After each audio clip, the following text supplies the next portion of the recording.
tu crois pas en Jésus-Christ? Est-ce que tu crois en Dieu? Oui. Est-ce que tu pratiques une religion en particulier?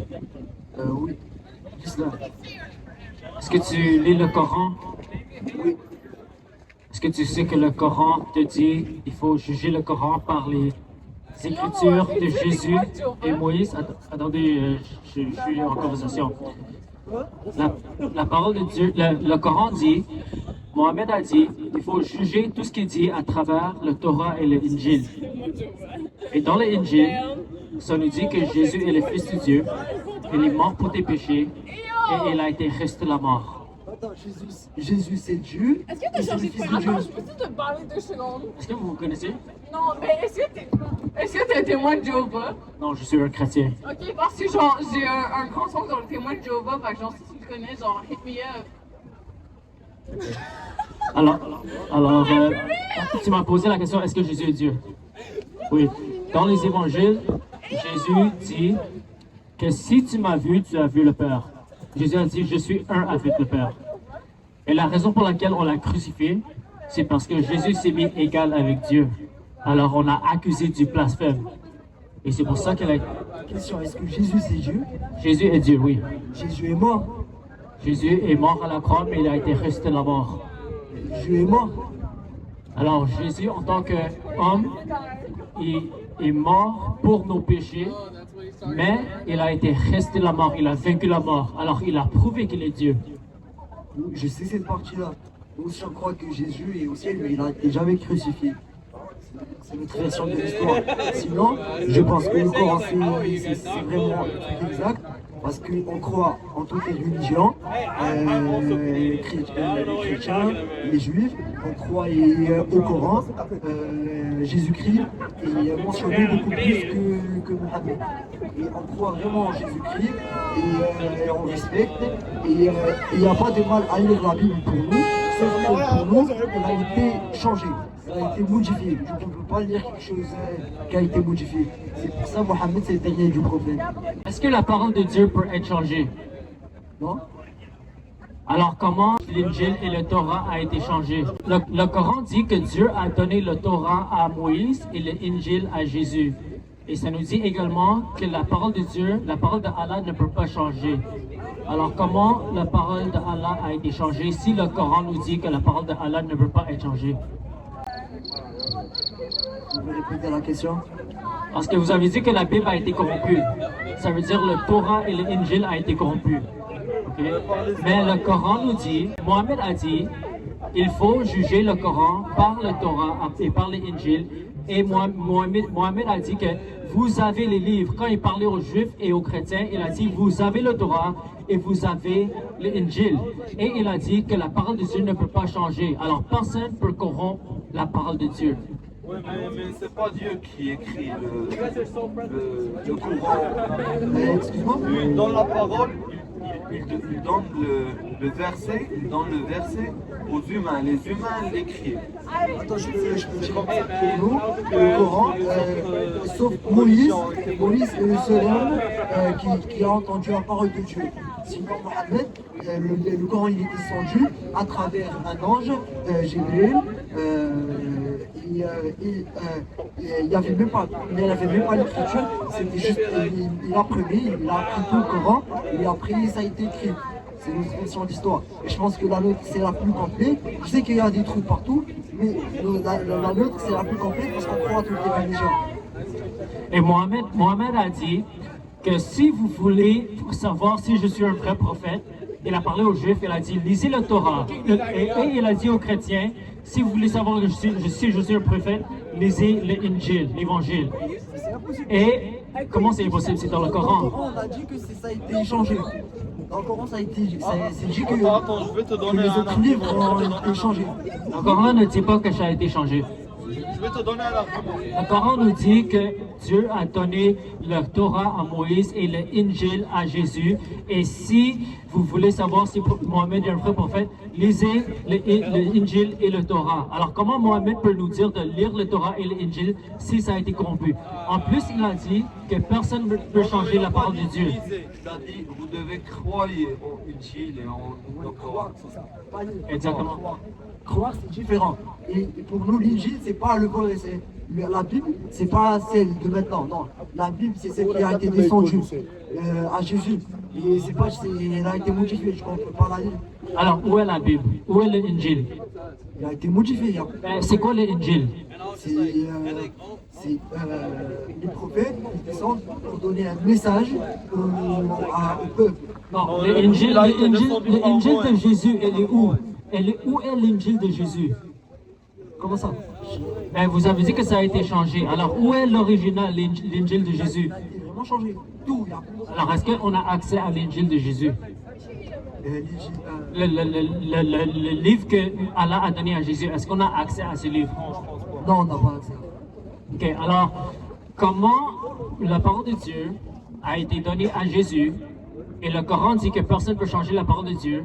Alors maintenant, toi, tu es en train de dire que les hommes ont corrompu la parole de Dieu au point où maintenant on n'a plus accès à la parole de Dieu. Question, tu crois que Jésus est un prophète ou pas? Jésus est un prophète. Mohammed, est-ce que Mohammed il est un prophète ou pas? Je crois que Mohamed est un faux prophète. Des arguments? Quand Mohamed a reçu la révélation de l'ange Gabriel, l'ange Gabriel l'a étouffé. Il a dit de réciter le Coran. Mohamed a dit, je ne sais pas comment réciter le Coran. Et après, le Coran nous dit, les hadiths nous disent, les hadiths nous disent que l'ange a serré Mohamed au point où il ne pouvait même pas respirer. Il pensait qu'il allait mourir 3 fois. Et après, finalement, Mohamed a dit, qu'est-ce que tu veux que je récite? Et il a commencé à réciter le Coran.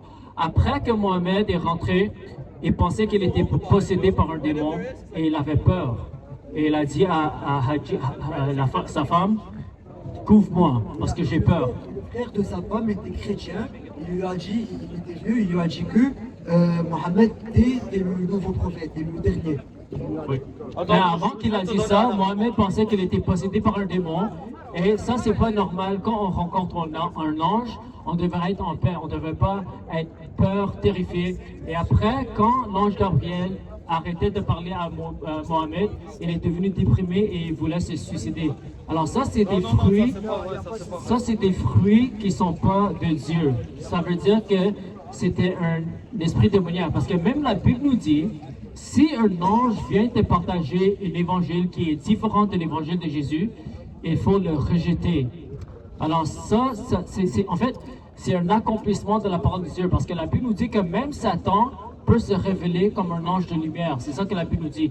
Alors moi, je crois que quand Mohamed était dans le caverne, il a rencontré un démon qui a donné ses révélations. Parce que les révélations qu'il a reçues sont en contradiction avec la parole de Dieu. Et il a contredit les points essentiels de l'évangile.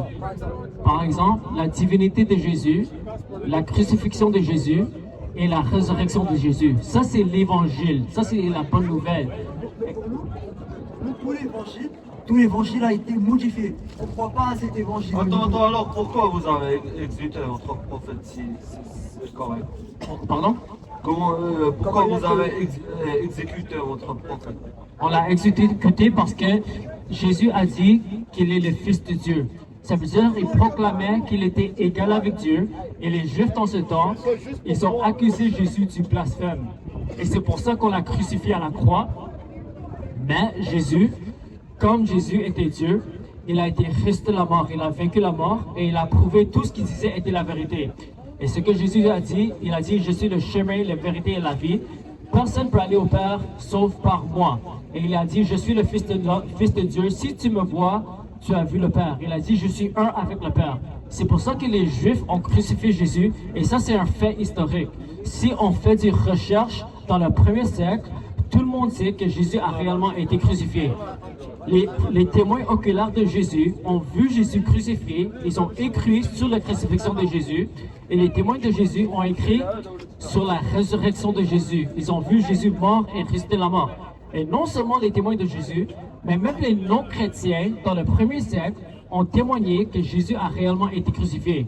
On a des juifs, des historiens juifs, on a des historiens romains, on a des non-chrétiens qui ont écrit que Jésus a été crucifié sous le gouverneur Ponce Pilate. Alors ça, c'est un fait historique. 600 années plus tard, Mohamed reçoit la révélation dans la caverne et il reçoit une révélation qui dit que Jésus n'est pas le Fils de Dieu, que Jésus n'est pas mort à la croix, et s'il n'est pas mort à la croix, il n'a pas été resté à la mort. Alors, si on veut faire des recherches honnêtes, on doit aller au premier siècle et faire des recherches sur c'est quoi les événements qui s'est passé réellement. Je pense que du premier siècle jusqu'à ici, rien n'a changé. Bien sûr que la Deuxième Guerre mondiale, il y a des faits qui ont été changés. Et on les a pris comme ça. Sur tous les événements historiques, C'est les vainqueurs qui écrivent l'histoire. Du coup, on ne sait jamais. On dit que, par exemple, pourquoi c'est pendant la Deuxième Guerre mondiale, c'est l'Allemagne, le pays qui a détruit le monde, alors que non, c'est aussi, on a les USA, on a la France, il y a tout. Du coup, je ne peux pas croire à quelque chose qui date de 3-4 siècles.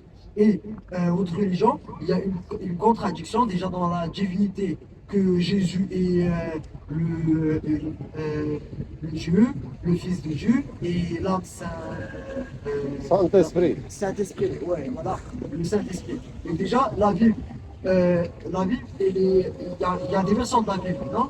Il y a plusieurs versions. il y a plusieurs versions de la Bible, comme il y a plusieurs versions du Coran. Le Coran, il ne change jamais. Chez nous, Je regarde comme ça, moi je suis roumain. c'est juste comment tu prononces. Par exemple, si je veux dire pomme, tu peux prendre. Attends, je vais te donner un argument. Si le christianisme et l'éoudien, c'est vraiment correct, pourquoi Dieu nous a donné une troisième religion, l'islam? Comme je vous ai dit, je ne crois pas que la troisième religion est venue de Dieu. Je crois que l'islam est un secte qui est venu du christianisme. Il ne faut pas courir, mon ami.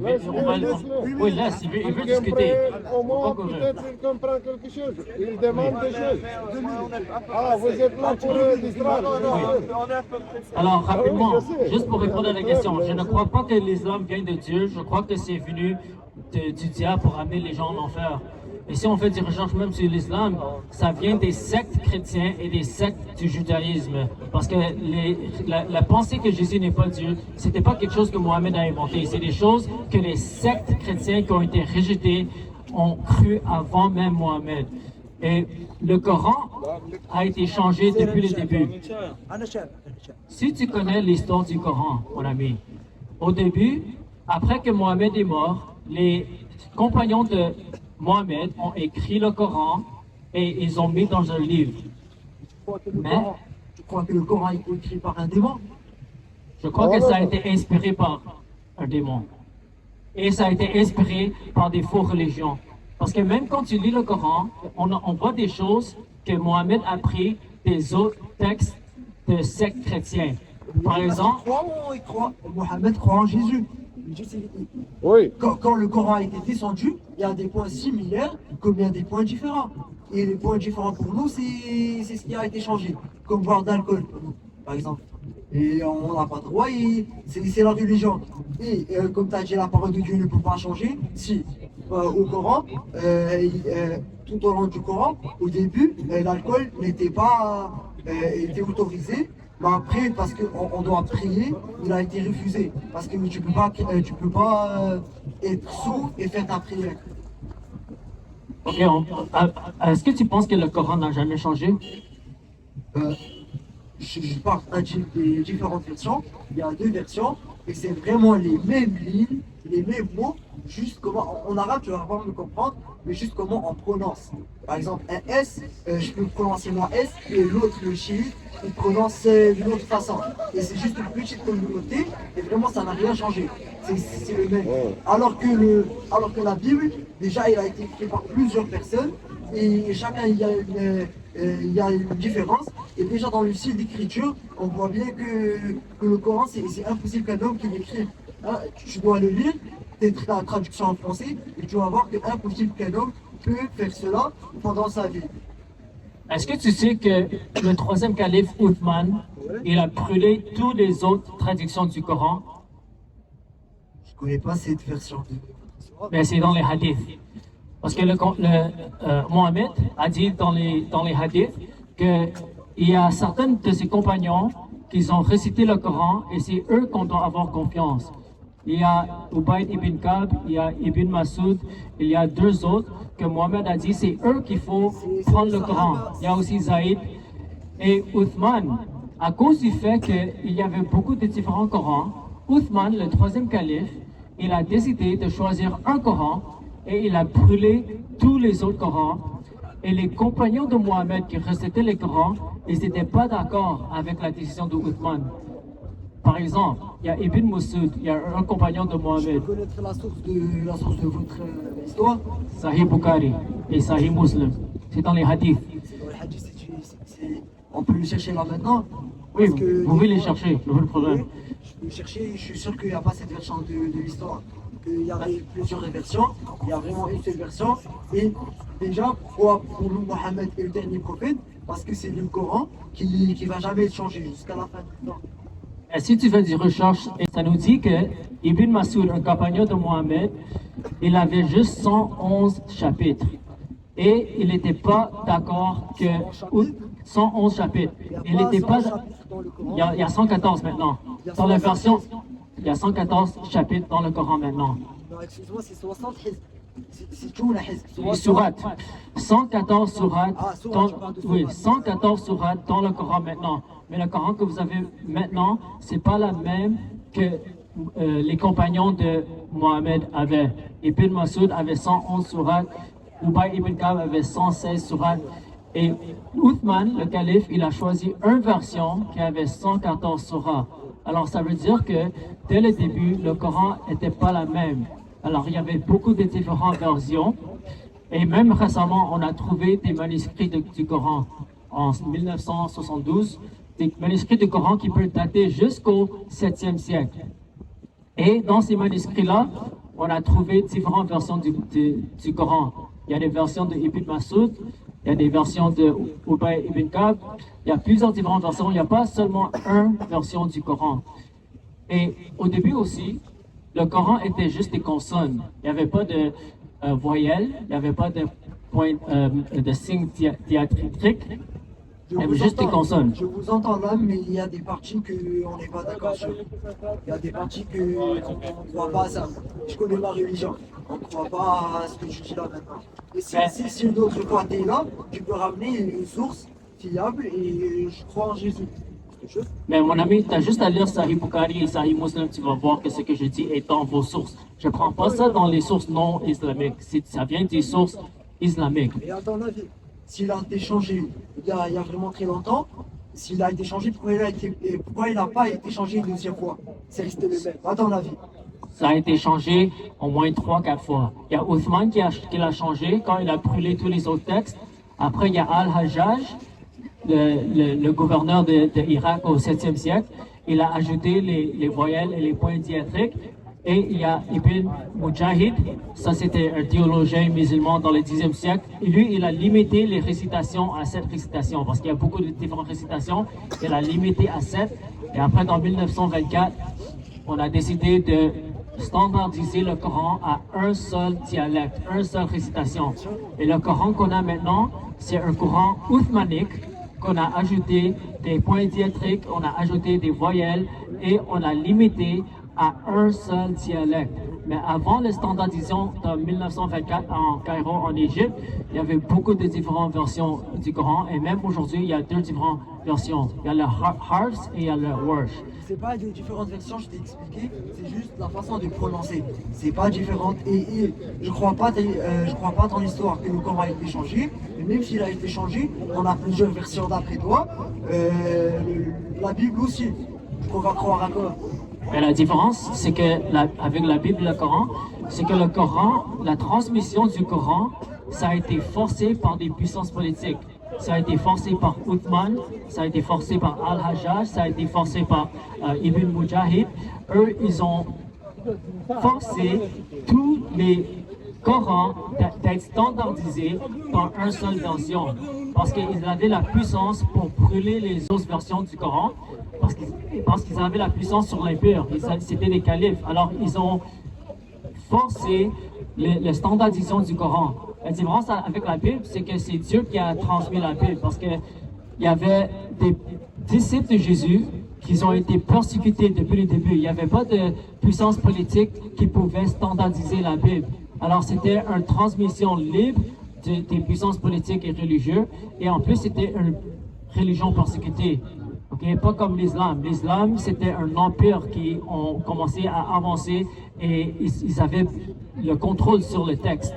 Mais dans le christianisme, les chrétiens n'avaient pas le contrôle parce qu'ils étaient une religion persécutée, mais ils ont écrit les manuscrits et les manuscrits ont multiplié libre du contrôle de puissance politique. Alors c'est pour ça qu'on sait que c'est le Saint-Esprit qui a transmis la Bible, c'est pas l'homme. Et au contraire, le Coran, c'est plus les hommes politiques qui ont eu le contrôle sur le Coran, mais la Bible, ça a été transmis par le Saint-Esprit, par les hommes qui ont été guidés par le Saint-Esprit. Et aujourd'hui, on a accès à des Bibles qui étaient là même avant Mohammed. Et les Bibles, le plus tôt qu'on a, au complet, c'est les mêmes Bibles qu'on utilise pour traduire nos Bibles aujourd'hui. Parce que tu dis qu'on a beaucoup de différentes traductions. Mais chaque fois qu'il y a une nouvelle traduction, on regarde les manuscrits qui sont le plus tôt. Et c'est comme ça qu'on sait que la Bible n'a pas été changée. Parce que la Bible qui était là depuis le début, on a accès aux Bibles qui sont très proches de la vie de Jésus. Et c'est carrément presque la même qu'on a aujourd'hui. Il y a juste des variations de mots, mais le message et le sens des paroles, c'est la même d'aujourd'hui jusqu'au 1er siècle. D'après toi, la parole de Dieu peut changer? La parole de Dieu ne change pas, mais la traduction, il y a beaucoup de différents, comme tu as dit, de différentes langues, différents dialectes, et différentes personnes qui ont différents talents. Il y a certaines personnes qui sont des scribes qui sont plus meilleurs que les autres. Il y a d'autres personnes qui ne sont pas très éduquées. Alors, c'est sûr qu'il y aura des variations. Mais pourquoi on sait que la parole de Dieu est vraie? C'est parce qu'on a 5000 manuscrits en grec qu'on a accès aujourd'hui. On a 25 000 manuscrits du Nouveau Testament aujourd'hui. Et parmi tous les manuscrits, ils disent toutes la même chose. C'est juste les variations des mots, des paroles, différentes manières de dire des choses qui sont différentes, mais le message n'a jamais changé. Alors ça nous prouve que la parole de Dieu est vraie. Et si on veut savoir qu'est-ce qui est écrit dans le manuscrit original, on a juste à regarder qu'est-ce que tous ces 25 000 manuscrits ont en commun. Et c'est comme ça qu'on vérifie que c'est fiable. Donc déjà pour l'histoire du Coran, tu as dit qu'il a été changé, j'y crois pas, d'après notre religion. Peut-être que c'est ta version. Mais si tu connais les points clés du Coran, c'est quoi les points dont tu n'es pas d'accord? Que tu ne valides pas d'après toi? Je suis pas d'accord. Excuse-moi, je veux parler du contenu de la Bible et du Coran. Pour moi que le Coran, il y a des choses contradictoires. Ce qui est contradictoire avec le Coran, c'est que Mohammed a dit que Jésus-Christ n'a pas réellement été crucifié, mais on a fait un faux semblant. Alors on a cru qu'il a été crucifié, mais il n'a pas été crucifié. Une autre chose que Mohammed dit, c'est que Jésus n'est pas le Fils de Dieu, il est juste un prophète. Excuse-moi, mais là tu prouves bien, c'est juste notre version de l'histoire et ta version de l'histoire. Je compte pas, tu peux pas dire que, par exemple, moi je dis que je crois au Coran, du coup toi c'est pour prouve-moi un point clé. Moi je prouve déjà c'est impossible de dire que Jésus est Dieu, Jésus est mort, du coup Dieu est mort. Comment on peut exister sans Dieu d'après toi? Mais la différence avec ma position et ta position, c'est que moi j'ai des preuves historiques, j'ai l'archéologie, j'ai les événements qui sont passés au 1er siècle et des témoins oculaires, les personnes qui ont vu Jésus mort ressuscité. Alors, moi, j'ai des faits historiques qui ont été prouvés historiquement. Et nous aussi on croit au fait historique que Jésus a existé. Sauf que là, c'est prouvé scientifiquement que par exemple l'alcool pour nous c'est refusé, l'alcool c'est mauvais pour la santé. Les drogues c'est haram pour nous parce que c'est mauvais pour la santé aussi. Parler avec des femmes, étrangères, c'est aussi mal, ça crée des problèmes. Et pour nous, il faut pas juste lire le Coran, mais le comprendre. Et on peut le comprendre différemment d'un siècle à un autre.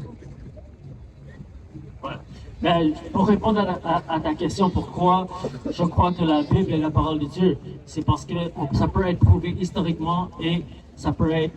Non, c'est prouvé historiquement que Jésus est le Fils de Dieu. Comment c'est prouvé historiquement? parce qu'il a ressuscité la mort. Et Comment, je comprends pas comment tu peux argumenter que Jésus est le Fils de Dieu. C'est quelque chose qui nous dépasse. Tu ne peux pas avoir ça. Et personne ne l'a dit. Tu crois que par exemple pour vous Jésus il est monté ou quoi? Du coup, même historiquement, on croit juste que Jésus a existé. Il a été crucifié pour nous. Non, il n'a pas été crucifié. Il est monté chez Dieu et il va revenir quand le monde va finir. comment je sais que Jésus est le Fils de Dieu? C'est parce qu'il a vécu la mort, il a ressuscité la mort. Alors ça nous prouve que Dieu est avec lui et Dieu a validé tout ce que Jésus a dit. Alors Jésus a dit, je suis le Fils de Dieu. Il a dit, je suis un avec le Père. Il a dit, avant Abraham fut, je suis. Alors il a dit que je suis le Dieu d'Abraham, Isaac et de Jacob. Et il est mort à la croix parce qu'on l'a crucifié à cause du fait qu'il s'est mis égal avec Dieu. C'est pour ça que les Juifs l'ont crucifié à la croix.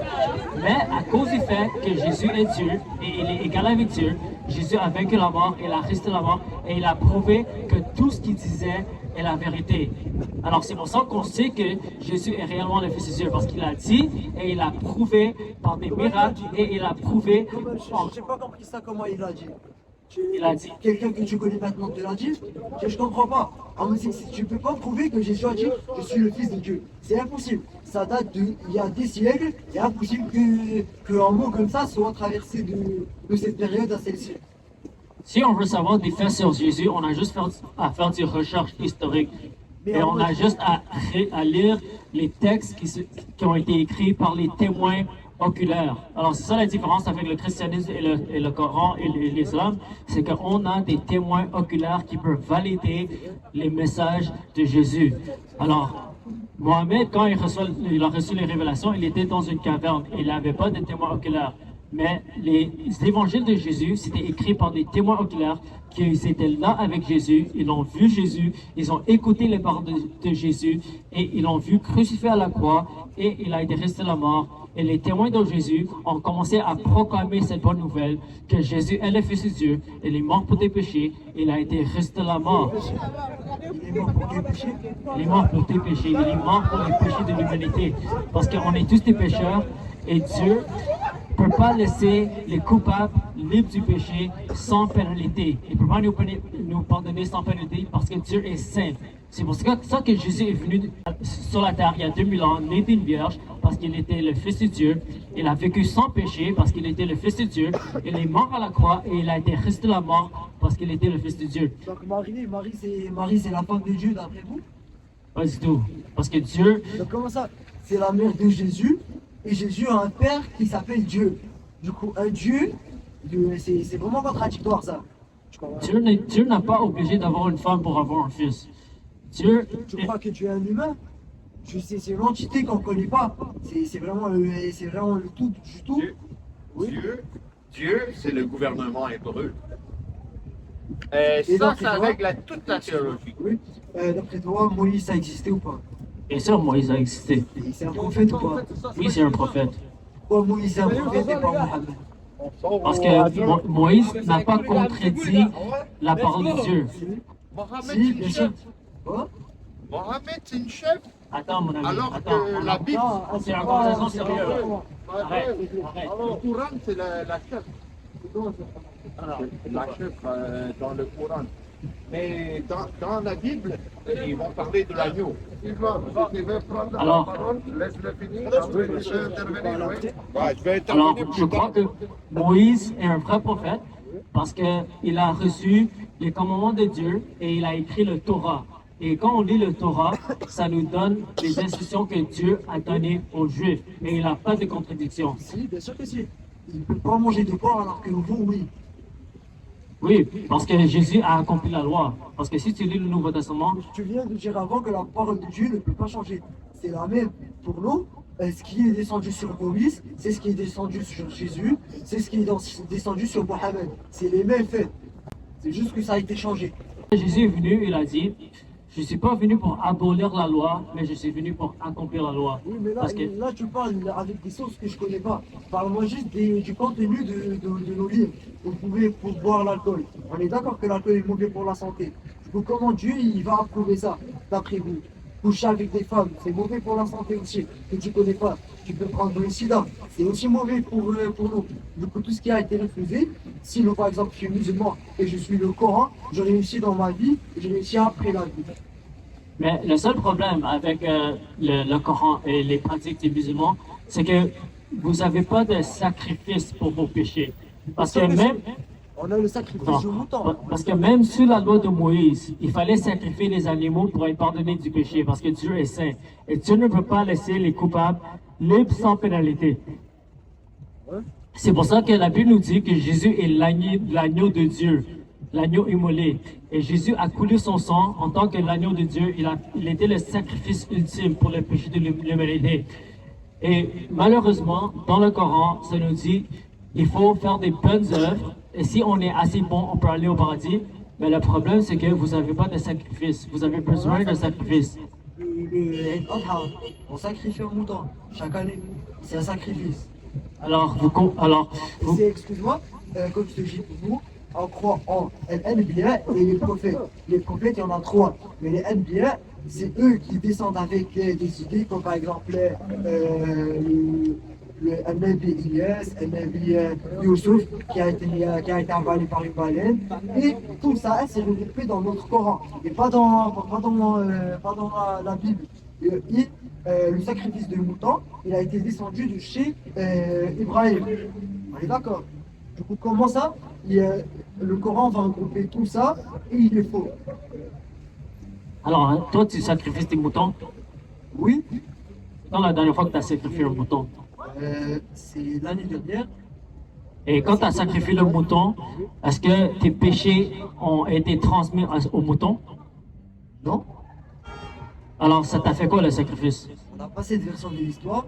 C'est parce que Ibrahim, on a dit Dieu lui a dit que tu dois sacrifier quelqu'un, il devait sacrifier son fils. Mais après, on lui a dit que, Dieu lui a dit, je ne connais pas comment il lui a dit, parce qu'il ne peut pas parler avec lui, je ne connais pas très bien cette version de l'histoire, mais il lui a dit que tu peux égorger un mouton. Et depuis là, c'est descendu, et là on peut égorger des moutons. On les égorge comme un sacrifice pour Dieu. Et on n'a pas vraiment pour le péché, pour enlever le péché. Je ne connais pas cette version de l'histoire. C'est juste quelque chose qu'on doit le faire en quel islam. On doit faire cette fête pour égorger un mouton comme sacrifice. Mais j'aimerais te dire que Jésus était le sacrifice ultime. Et Jésus a pris la punition de Dieu sur lui-même. Parce que mon ami, on a tous besoin de la miséricorde de Dieu, mais Dieu est saint. C'est pour ça qu'il ne peut pas nous laisser entrer au paradis sans une pénalité.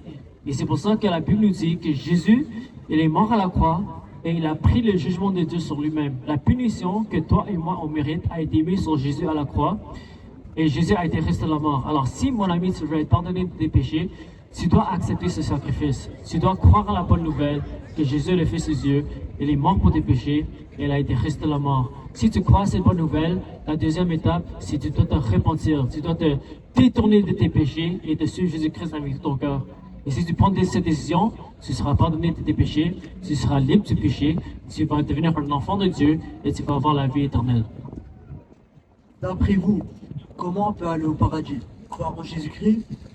Tu dois croire à l'évangile, c'est que Jésus est le Fils de Dieu, il est mort pour tes péchés et il a été resté de la mort. Deuxièmement, il faut te repentir de tes péchés, ça veut dire te détourner de tes péchés. C'est quoi les péchés pour vous? Oui.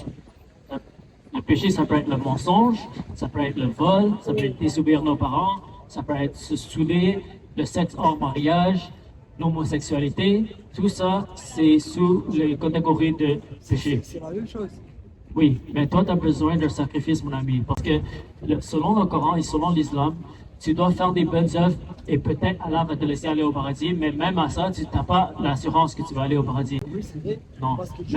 Parce que Dieu, on dit que à la fin du temps, il y avait un homme qui priait tout le temps, qui priait tout le temps, et qui était vraiment fort. Et quand il est monté chez Dieu, c'est à la fin du temps, il lui a dit que moi je suis bien, je rentre au paradis, mais Dieu lui a dit non, tu pars en enfer, parce que juste dans une pesoire, il a mis juste son œil et tout ce qu'il a fait, tout ce qu'il a fait l'homme devant, c'était rien par rapport à son œil. Et il nous a donné beaucoup de choses. Et pour nous, on doit avoir peur de Dieu, pas peur parce que c'est Dieu. Et pour aller au paradis, tu peux prier toute ta vie et pas y aller. Parce que je dois vraiment croire en Dieu. C'est quelque chose, c'est une connexion. Pour nous, la salade, c'est comme si tu appelles Dieu, tu lui parles et oui. Mais même Mohamed a dit, je ne sais pas où tu vas aller et je ne sais même pas où je vais aller. Alors même Mohamed, il ne savait pas s'il va aller en enfer ou au paradis. Et selon l'islam, on est seulement Allah le sait.